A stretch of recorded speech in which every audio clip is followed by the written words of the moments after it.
When it comes to JoJo's Bizarre Adventure, the first thing people think of has to be opposing, and in a distant second comes stands, psychic extensions of JoJo's characters' fighting spirit. Stands come in a wild variety of forms, powers, and styles. They can stop time, create life, or be a cell phone tower. Stands are weird, man. Real quick, I'll be referencing stands from all of the seasons of anime, so if you're not caught up with part 5, you may encounter some spoilers. To keep it simple, stands are visible manifestations of individual life force caused by an alien meteor virus. Okay, yeah, that's a lot up front, so let's start things easy with a little bit of history. So it all began 50,000 years ago when an alien meteor crash landed in Greenland, as they do. Some say it intentionally landed on Earth, drawn by the strength of human will. Or maybe it was just an aimless piece of space junk. Either way, it carried an extremely deadly alien virus. Around the Middle Ages, a man craving absolute power like that of the gods gathered some of the meteor fragments and carved arrows from them. He had a lot of time on his hands. These arrows carried the virus, and almost everyone who came in contact with it died. For the few who survived, the virus unlocked a latent supernatural ability, a stand. In 1986, an archaeological research team in Egypt unearthed these ancient arrows. Unfortunately, Diablo was a member of that team. We have no idea what Diablo was doing on an archaeological dig, and if we did, we'd probably be dead. I'm not trying to mess with the future boss of Pashon, alright? We do know he stole the 6 arrows found, kept one, and sold the rest to Enya the Hag. Why is it in her name that she's the Hag? Like, from there, they scattered all over the world. Of the 6 known arrows, only one has a beetle symbol, the Requiem arrow. Requiem? Requiem? I never know how to say that right.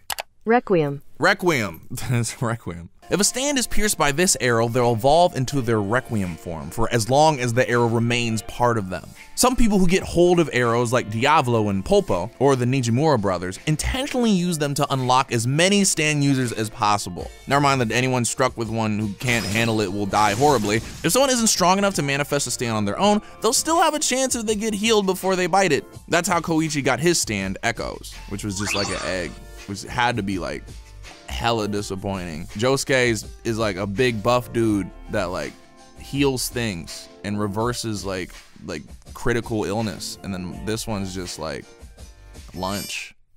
Anyway. Oh, and the arrows work on any living creature, including cats, rats, apes, and aliens. They even seem slightly self-aware and seek out worthy users. The stand arrows can be used many times, though some, like the one that created Killer Queen, get absorbed in the process. Arrows can be broken, but if the symbol card on them remains intact, they can still awaken stands. I didn't know none of this, actually. This is actually really interesting. Stands can even pass down through bloodlines. None of the Joestar family were directly hit by arrows, but when Dio used one on the body he stole from Jonathan Joestar, the entire then living family stands were unlocked. Joseph and Jotaro were strong enough to gain their stands, but Josuke and Holly Kujo both fell ill. Of course, once Josuke recovered, he earned himself Crazy Diamond, or Shining Diamond if you don't want to be sued. But getting a stand isn't always a life or death gamble with the stand arrow. Jean-Pierre Polnareff, Muhammad Abdal, Noriaki Kakuin, and little Shizuka Joestar, no relation, were all born with stands. And perfectionist chef Tonio Trussardi brought out his cooking-based stand Pearl Jam later in life through sheer passion for his craft. As iconic as they are, stands didn't even show up in JoJo's Bizarre Adventure until part 3. The first 2 parts are just a classic story about vampirism, pillar men, and the ancient art of Hamon, aka ripple. Actually, the original kanji for stands, stando, literally means ghostly ripple, probably named after the same ripple energy. On the other hand, Joseph Joestar said stands are called stands because they literally stand next to their user. Not the most creative, but I got you, dog. I feel you. Early Stardust Crusader stands were named after the Rider-Waite-Smith Tarot deck's major arcana cards. You know, Star, Platinum, Hermit, Purple, you get it? After that, Araki switched to the Egyptian gods like Horus, Osiris, and Anubis. But then Araki really hit his stride when he started naming stands after bands, albums, songs, and magicians. I mean, JoJo's was already a playground of pop culture references. Shouts to my boy, Mr. Robert E.O. Speedwagon. Best name and best girl. Shout out to American litigation though. Naming stands like this was just the logical step forward. Unfortunately, due to copyright issues outside of Japan, some of the original names had to be changed when they hit the West, in the subtitles at least. Steely Dan became Dan of Steel, which sounds questionable. Bad Company became Worst Company, which was a worse name. Spice Girl transformed into Spicy Lady, which definitely sounds like the store brand version of the stand. And the Grateful Dead became the Thankful Death. Because they're manifestations of their user's psyche, most stands don't have much of a personality of their own. If a stand has a mouth, users can talk and react through them. Take Katoshi's Red Hot Chili Pepper, for example. There's also Fugami's Highway Star and Manish Boy's Death 13. Most stands are invisible to non-stand users. The few stands average people can see are bound stands like Toth, a bizarrely drawn comic book that predicts the future, or Wheel of Fortune, a souped-up war car.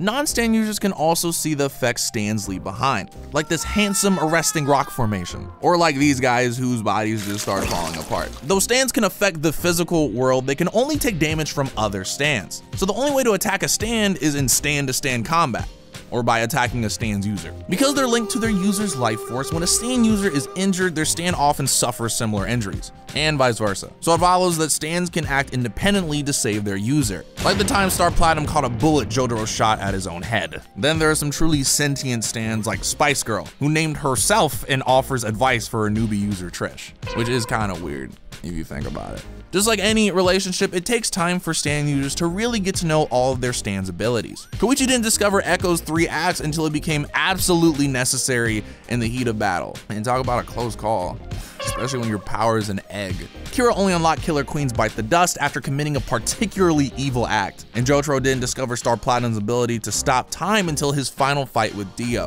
which was pretty convenient, not gonna lie. Training and practice can also improve a stand's power. It's sort of like any kind of endurance training. When Jotaro practiced time stop, he got up to 5 seconds at his peak and slipped down to half a second after years of neglect. Which you'd think, why would you stop practicing that? You can stop time. Why would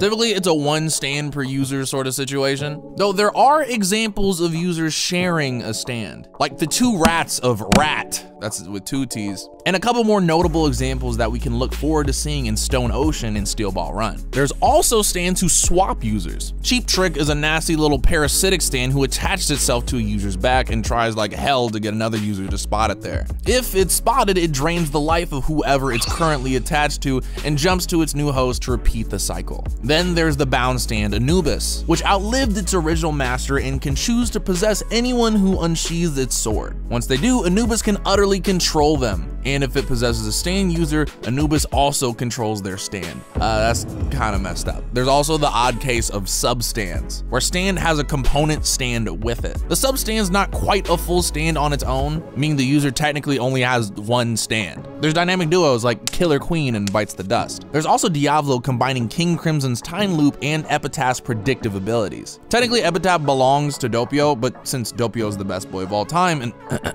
a submissive facet to Diablo's personality, let's just say they both belong to Diablo. So we've seen a whole spectrum of wacky stands over the years, but for the most part, they all abide by a basic rule set. Distance seems to play a major role in defining how stands' abilities manifest. Close range stands have to remain near their users, because, you know, close range. They're usually fast, strong fighters preferring direct confrontation and moving precisely with immediate user commands. Star Platinum, Sticky Fingers, Silver Chariot, Heaven's Door, and Gold Experience are all close range stands. As such, they're weak against stands that can stay out of reach or hidden, but because this is JoJo's, there is an exception to every rule. Cream is a close range stand with the ability to keep user Vanilla Ice hidden and out of reach. I get anxiety thinking about the Vanilla Ice fight.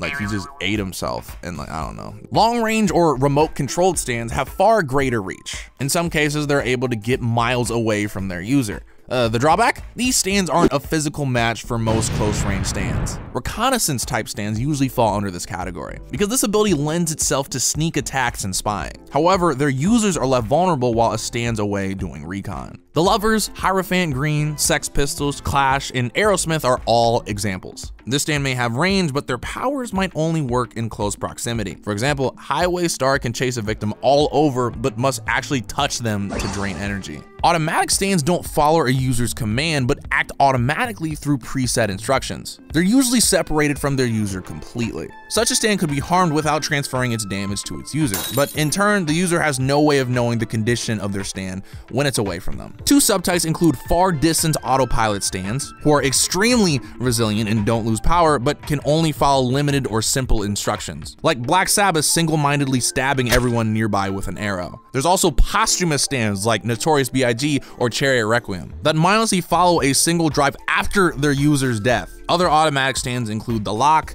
Bites the Dust, and Toff. Range irrelevant stands are just what they sound like. The range of these stands has little to do with how they work. Integrated stands like Oasis, Mr. President, or Earth, Wind, and Fire are part of their user's body and can't have any range. While for time-stopping or dimension-altering stands like Man in the Mirror or The World, Zawado, and King Crimson, when they're not fighting, range doesn't matter. And finally, a very select category of stand: evolved. Evolution sometimes happens naturally, the stand morphing as its user grows stronger. Each set of abilities unlocked becomes a new act, like Echo's Act 1, 2, and 3. Otherwise, an arrow can unlock a stand's potential. Killer Queen gained Bites the Dust after its user was struck for a second time, but if the stand is struck, it can evolve temporarily to Requiem form. So far, only Chariot and Gold Experience have evolved this way, with Chariot turning into an automatic, totally visible stand whose horrifying abilities make it arguably the most dangerous stand in JoJo's history. Gold Experience Requiem, on the other hand, became sentient, independent, and could nullify time manipulation with its user knowing.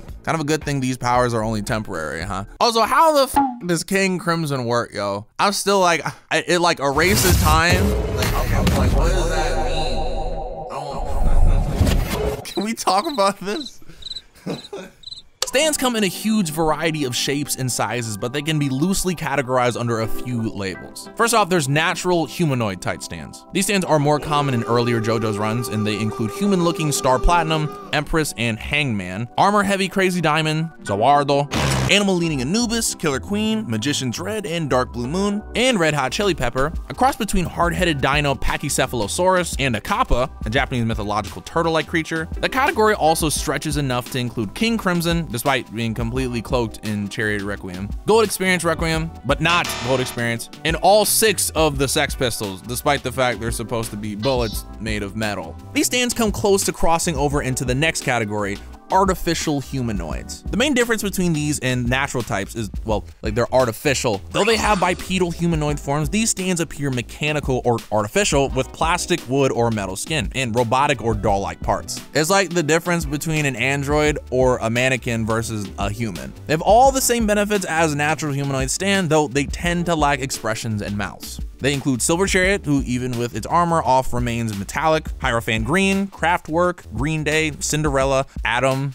Judgment, Vinyl Moody Blues, Literal Wooden Mannequin Surface, Creepy Harlequin Death 13, Ebony Devil, and Carnival Clockwork Black Sabbath. Natural non-humanoid. Stands that cover the full range of nature that doesn't resemble humanity, meaning these stands have little in common. Some have claws, some are straight up weather. Hermit Purple, Stray Cat, a user stand hybrid, and Pearl Jam are plants, but Hermit Purple looks and acts like a vine, while Stray Cat and Pearl Jam are anthropomorphic. Harvest, Survivor, and Tower of Grey are smaller insect forms. Sun is a literal sun, while Geb, Horus, and Aqua Necklace are all water forms. Artificial non-humanoid. Stands include a subcategory we've mentioned a couple times already: bound or materialized stands. They're a subset visible to regular people as well as stand users, often mistaken for the real object they resemble. In addition to Toth and Wheel of Fortune, there's also electric outlet Bast. The Lock, which, yeah, take a guess what that is. The giant freighter, both strength, and electrical tower Superfly.